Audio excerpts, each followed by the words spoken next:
Hey everyone, and welcome to today's vlog. Happy Vlogmas day, whatever it is. I haven't been keeping up, but I just wanted to pop in really quickly before this video gets started and let you guys know that there is a trigger warning. This video has some raw and very real-time emotions in it. So if you are not prepared, if you are a young child, or if you need to check the appropriacy of this video before you watch it and make sure that you're okay to do that. I just want to put that disclaimer out there before this video gets started. Hope that everybody is having a wonderful Vlogmas, a happy December so far. And we'll go ahead and we'll jump right into today's video. Okay, so I'm standing here in the kitchen and the kids are on their way here to me right now. One of my really good friends offered to bring them from California to me because I'm here. It's just so much going on, like the back and forth, and it isn't the farthest drive, but gas and wear and tear, like it's a lot to be going back and forth. But we have scheduled like a viewing, like an ID viewing for the immediate family on Wednesday next week. And so I didn't want to go back down there, ride back down with the people that brought me up here, just to turn around and have to try to get back down here again, to have to go back. It's so much. There's so many things that have to happen, like in just such a short amount of time right now. But I have to tell 2 children that their dad is dead. And I don't know what words to say. I think I have an idea, but I don't know, and I need to pull myself together because I don't want to fall apart in front of them. Okay.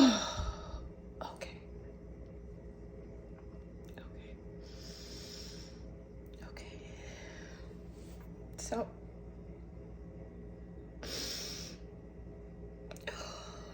I just feel so bad for my babies.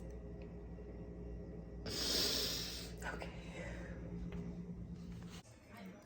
I was like so nervous with this one, and I really felt like there just wasn't enough time. It was like all of a sudden the door, they were calling, texting, saying that they were going to be coming, that they were getting off the freeway.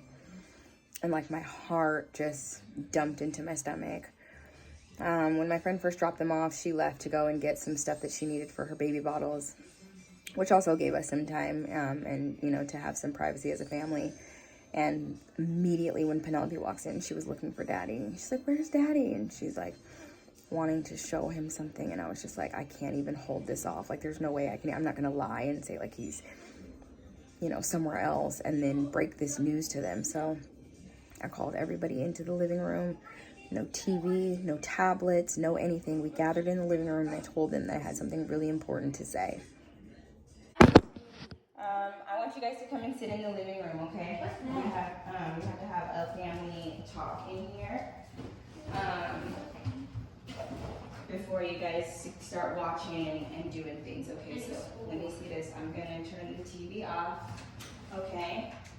And I want to have everybody's attention because this is really important, what Mommy has to talk about, okay? Okay.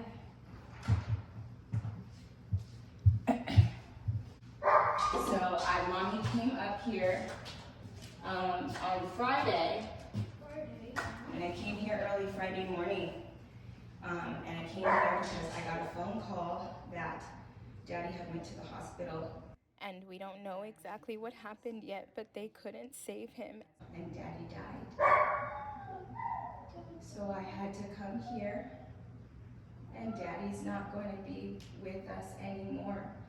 And it's okay, I know. And I know you guys are sad, and Mommy is so sad. And it's okay to be sad. It's okay to be very sad. I know, you can say whatever you feel right now. I know. I'm so sorry, you guys.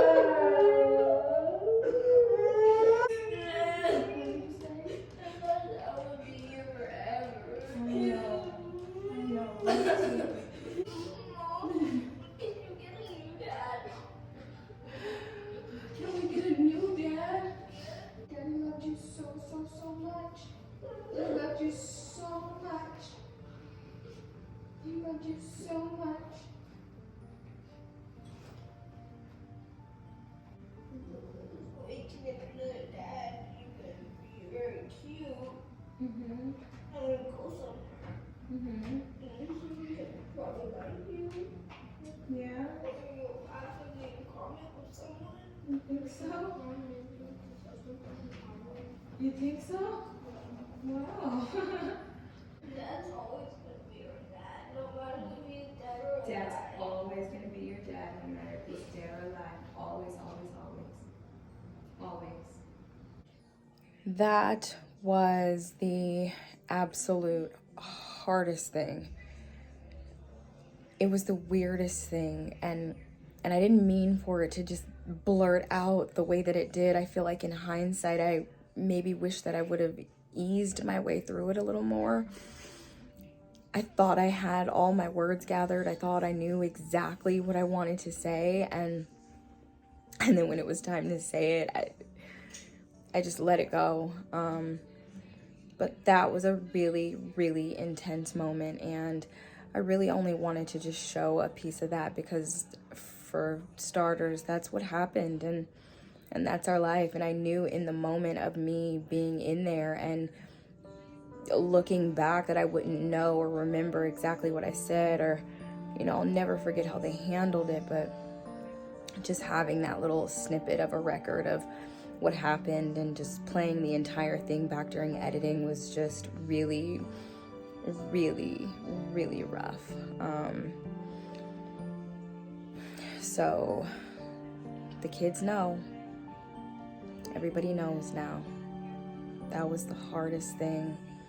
And honestly, just for anybody out there that may have even found this video because you're looking for your own answers, you're never gonna say the perfect words, and it's gonna hurt them, but you know, I just continued to assure them that we're gonna get through it, that we're a family, that everything else is gonna be okay, and we're gonna be all right. And so, you know, kids, one thing that I just learned is that they're just so naturally filled with joy and naturally happy and naturally just positive. And so, of course, they're sad and stuff, but after the fact, it was, you know, it took a little while, but they were able to just go back to playing and just having a good time with each other. And so they've been having their moments, and they've most definitely been having lots and lots of questions. I think that's the biggest thing for me, is just the amount of questions that they have, and then on top of that, me trying to, you know, just provide right and accurate answers, but still be age appropriate and just, you know, based on their level of understanding. And it's a lot. So what a crazy space to be in. So of course, baby girl, you know, she didn't mean any harm in saying, can we get a new dad? Or she shared with me how I can get cute and go out and maybe have something in common with someone and they'll like me. And it's so weird, like where a baby, a 6-year-old's mind goes, you know, that for her it was like she's not gonna have a dad. And when I think of that breaks my heart too.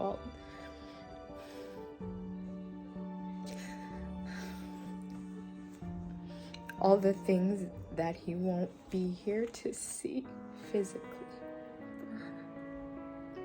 Anyways, so she randomly came up to me though and said, Mom, I have my last words that I want to say to Daddy. And I was like, you do? And so she said, yeah. So I told her to hold on. I said I was gonna go and get my phone. And I grabbed my phone and I turned on the camera and I said, okay, sweetheart, go ahead. And like all by herself, this is what she said. She told me that what? Dad lives a great life. And I hope that he stays in my heart, that he keeps me safe, and that he was a good dad. He helped me when I was scared. And we had great days together. I hope he can see me again. Amen. Oh, sweetie, that was so great. So that was one of the toughest things that I've ever done, but kids are just so amazing. I know this is going to be a road and a journey for us, and I know, you know, things will be one day at a time. I know that even their grief will come in waves. I know all of that, but I love the joy of children, like that they're still just smiling and they're still playing now. You know, they're back to just being like in a natural state of happiness, and I love that for them right now.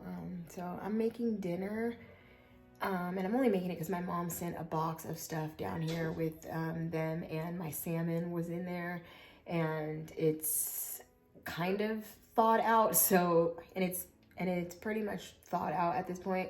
So I need to go ahead and cook that. So I'm just gonna make that, and then I don't know if the kids, they think they had McDonald's or something on their way in. So I'm gonna make that, and we're probably just gonna lay down and find something on Netflix and watch a little movie tonight. So the kids know,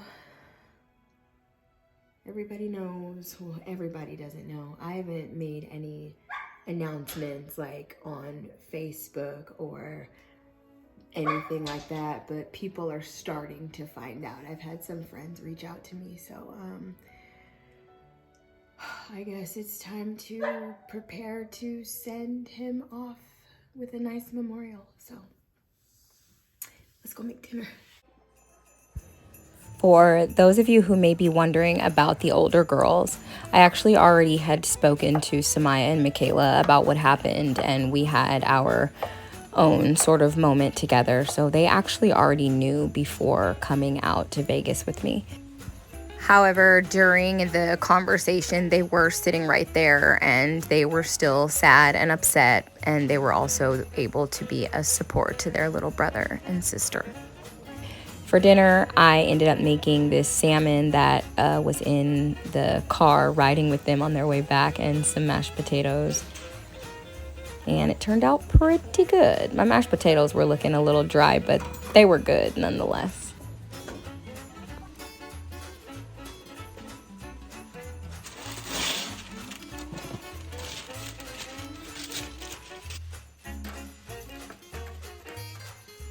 And of course, since there were only 2 salmons, I also made some mozzarella sticks. I finished making dinner that night, and that was pretty much a wrap. So that's kind of how that day went. And it was Tuesday, 2 days before Thanksgiving, and about 5 days after, you know. So thank you guys for stopping by and hanging out with me. Thank you to all of you who have checked in on me, who have sent your love, your condolences, who have sent me messages, who have sent me emails, who have shared your stories with me. Thank you to those of you who have donated to the GoFundMe. It is an ongoing page right now. It is still live, still active. So if you are looking to contribute or wanting to contribute or have it to contribute, that information is available. Please keep sending me your love and your prayers. I feel it so much, and it's beyond, the outpouring of love is really just beyond, you just don't know how many people truly care about you, and so I appreciate each and every one of you so much. I'm gonna end this video here. I will see you guys in the next one.